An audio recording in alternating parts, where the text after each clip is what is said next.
उज्जवल Bharat news, देश की प्रखर आवाज। अब नए अंदाज। नमस्कार, उज्जवल भारत न्यूज में सभी का स्वागत है। नमस्कार, उज्जवल भारत न्यूज में सभी का स्वागत है।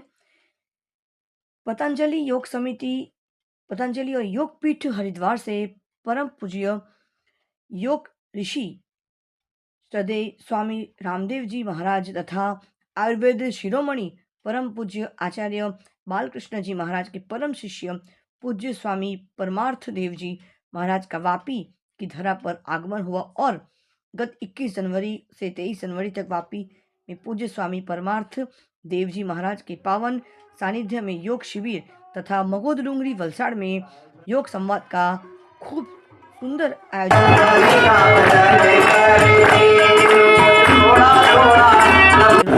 सब जानते हैं दुनिया अध्यक्ष कमलेश भाई पत्रेकर, उपाध्यक्ष रंजीत राठौड़, राज्य कार्यकारिणी शीला वशी तथा अन्य भाई बहन उपस्थित थे।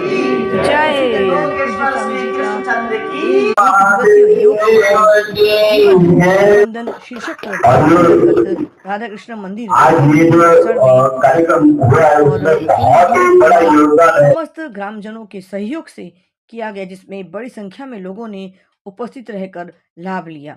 कार्यक्रम में विशेष रूप से भारत स्वाभिमान ट्रस्ट के राज्य प्रभारी और लक्ष्मण भाई पटेल जी पतंजलि योग समिति के राज्य प्रभारी और विनोद भाई जी महिला पतंजलि योग समिति के राज्य प्रभारी, तनुजा आर्य जी राज्य संवाद प्रभारी और पुष्पा जी जिला प्रभारी, उपाध्यक्ष रंजीत भाई तथा अन्य पदाधिकारी उपस्थित रहे। कार्यक्रम का आयोजन तालुका प्रभारी दक्षा जी द्वारा किया गया था। नमस्कार, उज्जवल भारत न्यूज में सभी का स्वागत है।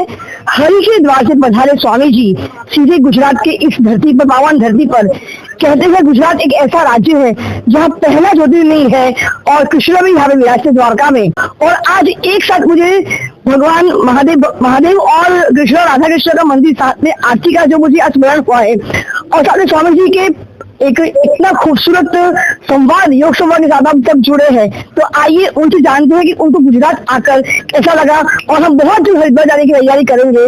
आइए उनसे कुछ प्रश्न पूछ लेते हैं। गुरु जी, मैं स्वागत करती हूँ मैं आपका। बहुत बहुत प्रणाम आपको। गुजरात की पावन धरती पर कैसा लगा आपको आकर? गुजरात तो भक्ति, शक्ति और राष्ट्र की संस्कृति का बहुत ही पावन स्थान है जी। द्वारका हो या सूरत हो, अब यहाँ हम वापी में हैं और इस नगर में है ये पवित्र प्रांगण है। भगवान श्री कृष्ण राधा माता के साथ विराजमान है, इधर भगवान शिव माता पार्वती के साथ और सम्मुख भगवान हनुमान का प्राचीन मंदिर है।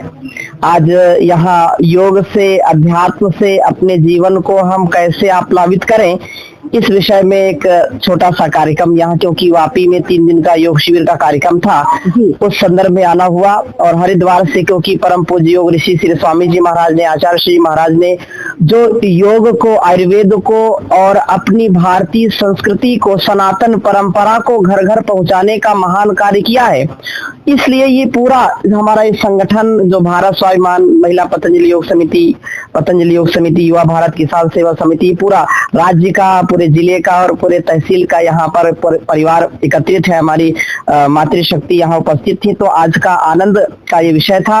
और जहाँ रही गुजरात प्रांत की, तो ये प्राचीन काल से ही अपने यशस्विता, अपनी राष्ट्र भक्ति के लिए, क्योंकि हम महर्षि दयानंद की बात करें तो टंकारा सौराष्ट्र में जिनका जन्म हुआ और जिन्होंने वेदों की ओर लौटो का संदेश दिया, वेदो अखिलो धर्म मूलम, और मातृशक्ति को भी शिक्षा का, गुरुकुली शिक्षा का, अपनी सनातन परंपरा को जन जन तक पहुंचाने के लिए आर्य समाज की स्थापना की, जो वास्तव में राष्ट्र की आजादी में, जब आजादी का आंदोलन चल रहा था तो 80 से 85% आर्य समाज से, महर्षि दयानंद से, जो इस धरती के लाल और पूरे कमाल के पूरे दुनिया में बेमिसाल जिन्होंने कार्य किया।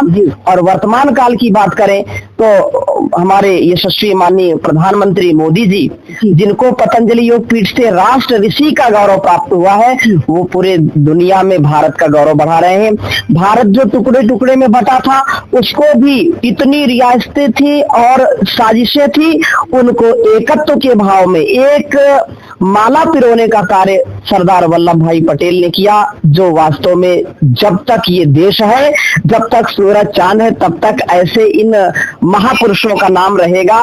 तो ये वास्तव में, अब महात्मा गांधी की भी बात करें तो भी यही कि इसी धरा के हैं। तो गुजरात पूरे देश में नहीं, पूरे विश्व में एक अद्भुत और उत्साहवर्धक नेतृत्व, व्यक्तित्व और कृतित्व का सदा ही गौरव बढ़ाने वाला राज्य रहा है। एक अंतिम प्रश्न जरूर पूछूंगी कि महाकुंभ कहते हैं कि हर कुंभ 12 वर्ष के पश्चात होता है, और 12 कुंभ के बाद ये महाकुंभ आया, मतलब 144 वर्ष के बाद ये महाकुंभ का जो एक खूबसूरत वातावरण देखने को मिलेगा, विश्व स्तर में लोग यहाँ पर जुड़ रहे हैं। तो स्वामी जी, आप ये क्या जो सोचते हो कि युवा वर्ग जिस तरह से आज बहुत उत्सुक है महाकुंभ में स्नान को लेकर, तो आप उनको क्या संदेश देना चाहते हो आपके वचन से, आप क्या सोच सकते हो? भारतवर्ष प्राचीन काल से ही अध्यात्म का, त्याग का, तपस्या का, एकत्व का, सहबंधुत्व का, वसुधैव कुटुंबकम का पोषक रहा है। जी, वसुधा हमारी संपूर्ण ये पृथ्वी ही हमारा परिवार है। पूरे संसार में कोई भी ऐसा देश, कोई भी ऐसा मत, पंथ, संप्रदाय नहीं कहता जैसा हमारी सनातन ऋषि परंपरा कहती है कि वसुधैव कुटुंबकम यत्र विश्वम भवत्येकनिडम।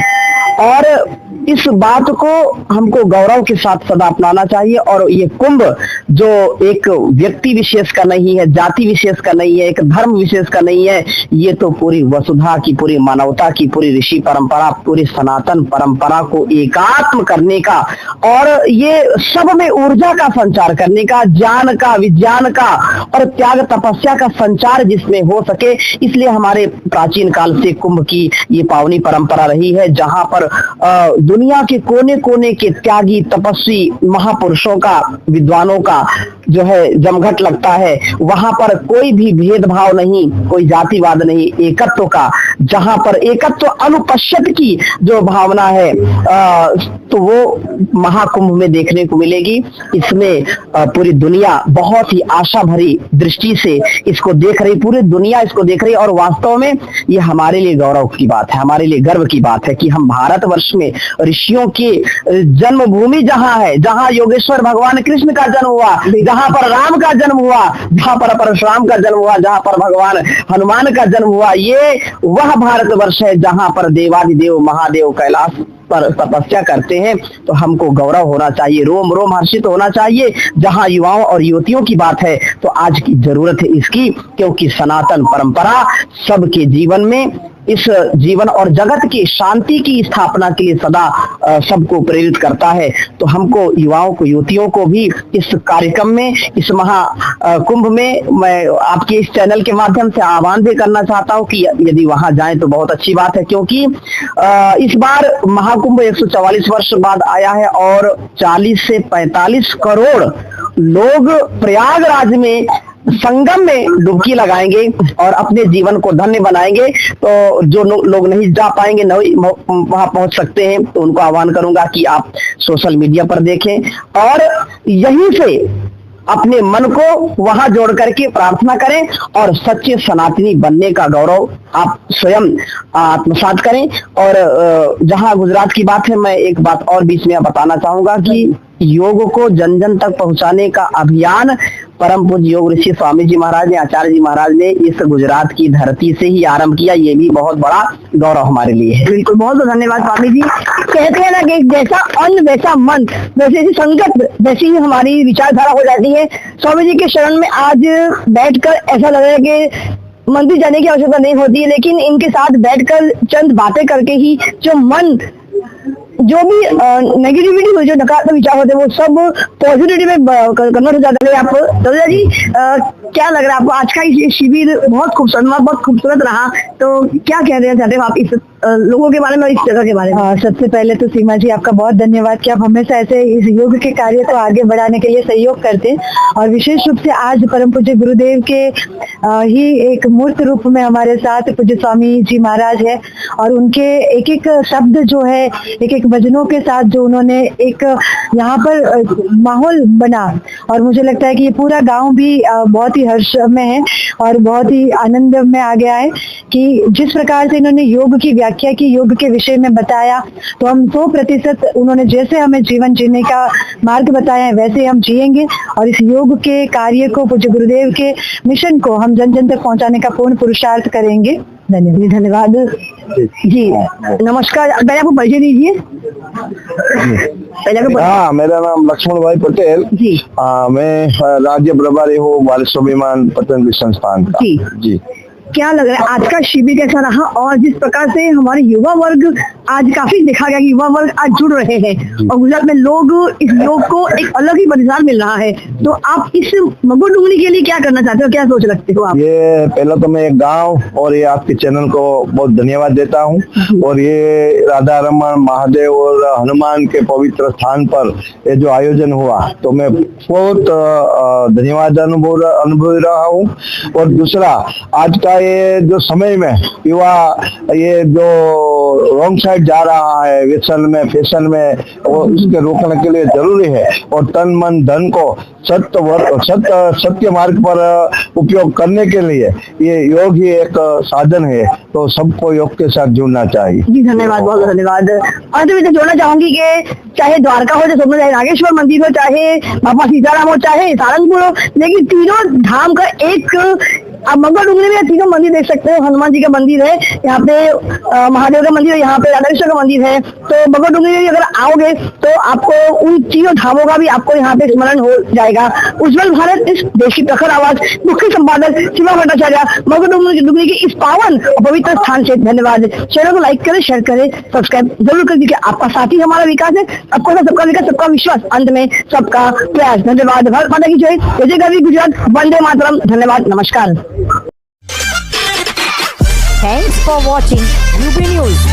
Like and comment, and don't forget to subscribe for latest updates. Subscribe our channel.